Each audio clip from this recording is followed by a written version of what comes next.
जय हिंद दोस्तों। आइए आज हम लोग क्लास 12 का हिस्ट्री चैप्टर 2 जिसका नाम है एक दलीय प्रभुत्व का दौर देखने जा रहे हैं। ठीक है जी।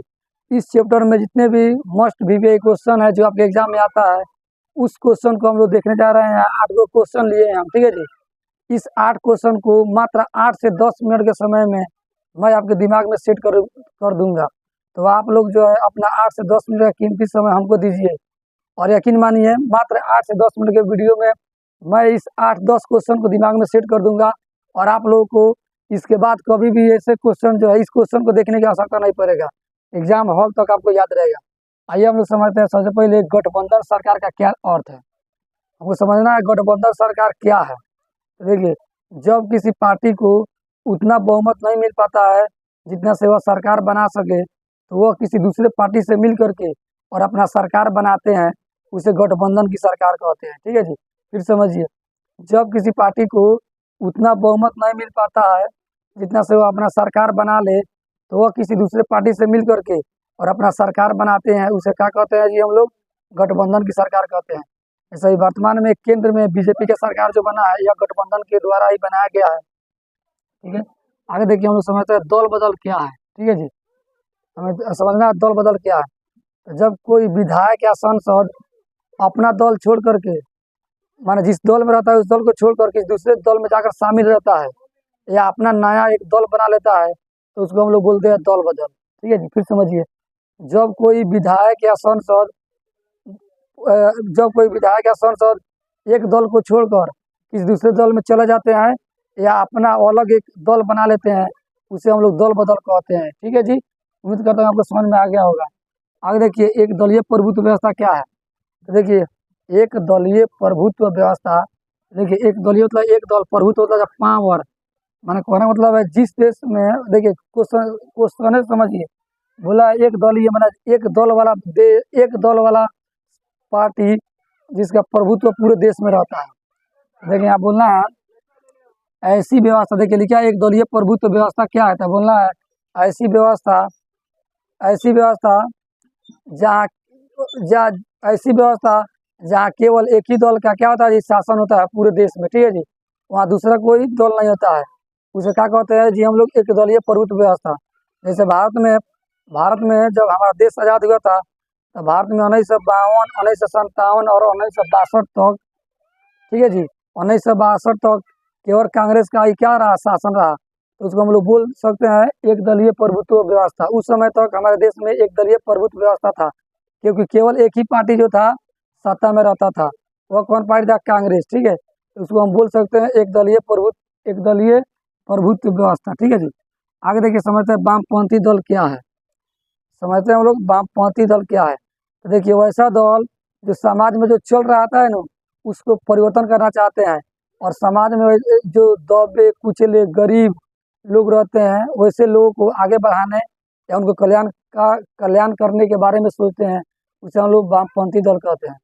फिर समझिए वामपंथी दल क्या है। तो देखिए, ऐसा दल जो वर्तमान में जो समाज में चल रहा है उसमें बदलाव करना चाहते हैं और समाज के वैसे लोगों को जो गरीब है, अशिक्षित है, जो पढ़े लिखे नहीं है, जो समाज से सब पिछड़ गए हैं, वैसे लोगों के लिए वैसे लोगों के लिए जन कल्याण के लिए, लोग कल्याण के लिए कार्य करते हैं, उसे हम कहते हैं वामपंथी दल।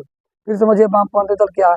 वामपंथी दल वैसा दल है जो समाज में वर्तमान में चल रहा था उसमें बदलाव करना चाहते हैं और समाज के जितने भी गरीब, मजदूर, किसान या पिछड़े लोग हैं उन सबको आगे बढ़ाने के लिए कार्य करते हैं। आगे देखिए, तो लोकतंत्र को प्रतिनिधि शासन क्यों कहता है। हो रहा है क्वेश्चन, लोकतंत्र को प्रतिनिधि शासन क्यों कहते हैं। देखिए, लोकतंत्र को प्रतिनिधि शासन इसलिए कहते हैं क्योंकि इसमें हम लोग जितना जो शक्ति होता है, जनता के पास जितना भी शक्ति होता है वह किसी प्रतिनिधि को दे देता है या किसी उम्मीदवार को दे देता है और वह उम्मीदवार जीत करके और यहाँ के लोगों के लिए क्या करता है जी, कार्य करता है या लोगों के भलाई के लिए कार्य करता है। इसलिए लोकतंत्र को प्रतिनिधि का शासन कहते हैं क्योंकि हम लोग जो हमारे पास जितना ही पावर है अपना पावर किसी एक प्रतिनिधि को दे देते हैं और वह प्रतिनिधि जो है हम लोगों के लिए क्या करता है, कार्य करता है। ठीक है जी। वह प्रतिनिधि जो हम लोग के लिए कार्य करता है उसी को हम कहते हैं लोकतंत्र को प्रतिनिधि शासन। ठीक है। कामराज योजना क्या है। ठीक है जी। कामराज योजना समझ में आती। देखिए, कांग्रेस के जितने भी बड़े बड़े नेता थे ना, तो उन लोगों को कहा गया था कि आप लोग सरकारी पद, माने सरकारी पद को छोड़ करके और संगठन के लिए कार्य कीजिए, ताकि हमारा जो कांग्रेस पार्टी है इसको हम लोग क्या करें, आगे बढ़ा सके, क्योंकि ये जो है उस समय नीचे हो गया था, तो उसी को ऊपर उठाने के लिए, ठीक है, हाँ, कामराज योजना को लाया गया था। फिर समझिए कामराज योजना क्या थी। देखिए, कांग्रेस के जितने भी बड़े बड़े वरिष्ठ नेता थे, उन लोगों से कहा गया पार्टी के द्वारा कि आप लोग सरकारी जो पद है उसको छोड़ करके और कांग्रेस जो पार्टी है इसको आगे बढ़ाने के लिए क्या कीजिए, कार्य कीजिए। उसी को बोला गया कामराज योजना। ठीक है जी।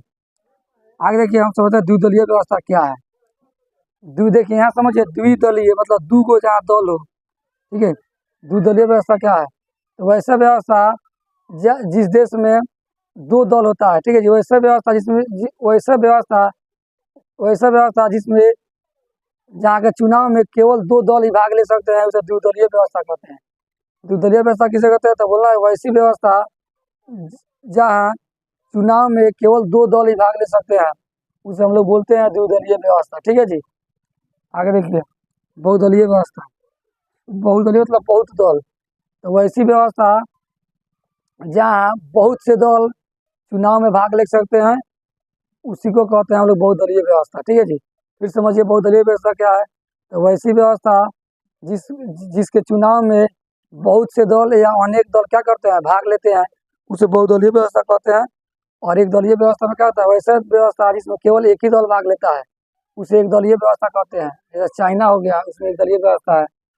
और द्विदलीय व्यवस्था वैसे समझिए, द्विदलीय व्यवस्था वैसी व्यवस्था जिसमें केवल दो दल ही चुनाव में भाग ले सकते हैं, उसी को हम लोग कहते हैं द्विदलीय व्यवस्था। उम्मीद करता हूँ आपको समझ में आया होगा।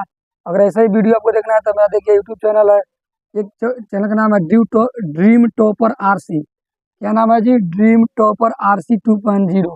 इसको जा करके आप लोग सब्सक्राइब कर लीजिए। इस पर जितने भी वीडियो होगा अपलोड किया जाएगा और आप लोगों को फ्री में PDF उपलब्ध कराया जाएगा। ठीक है जी।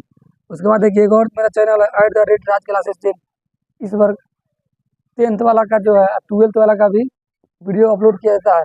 आप लोग अगर आप वीडियो अच्छा लगा हो तो चैनल को सब्सक्राइब कीजिए और वीडियो को लाइक कीजिए और अपने दोस्तों के पास शेयर कीजिए। तब तक के लिए जय हिंद दोस्तों, मिलते हैं अगले वीडियो में।